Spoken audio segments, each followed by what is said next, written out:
All right, let's get started. Welcome to the Slam Academy online class, Music Theory for Electronic Musicians, new reboot.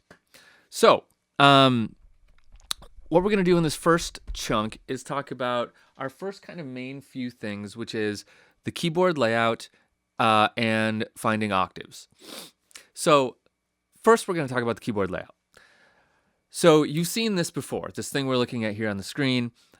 This is where we're going to live for the majority of this class. Now, I've promised you we're not going to focus on reading notes, and we're not going to focus on looking at the piano, which is traditionally how music theory is taught, is on the piano. We're not going to do that.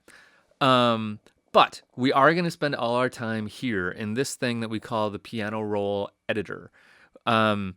So before we dive in, let's understand a little bit about where this thing comes from and what we're looking at here.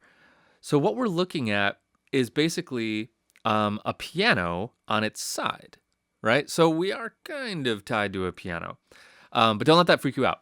Let me explain. So here is the piano keyboard, okay? Just roll with me for a second here. Here's the keyboard, right? So when we look at the keyboard, we can see alterations of white notes and black notes. So I'm just going to really simplify this, right? I don't care about what notes are what right now. So we see white notes and black notes, right?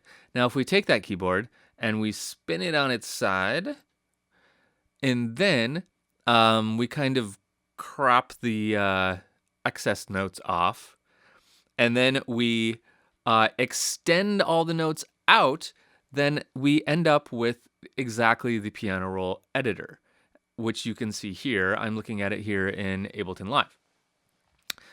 So what we have is, here's our white notes, and I have a line extending from that note, and then here's another note, and I have a line extending from that note. So anytime I put a note here, it's on that note. If I put it over here, it's still on that note, right? It's just on a different spot in time, right? And now this concept, so here's a bunch of notes, just going up through the white notes and black notes of the piano keyboard. Now we're going to talk about the difference between these white notes and these black notes very shortly. So just hold on to that for a minute. But this concept of the piano roll editor goes way, way, way back. This is actually one of the oldest kinds of sequencers we have. So brief sidebar for a tiny history lesson.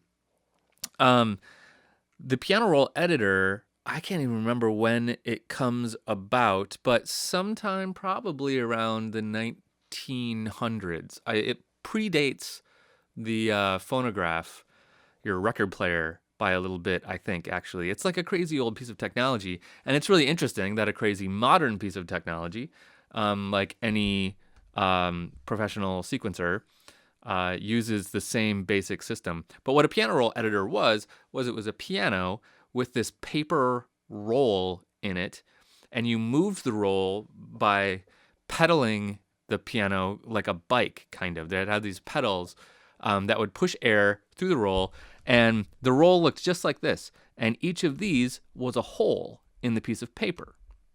So the pedals would also blow air into it, and whenever the air could get through one of these holes, it would trigger the note.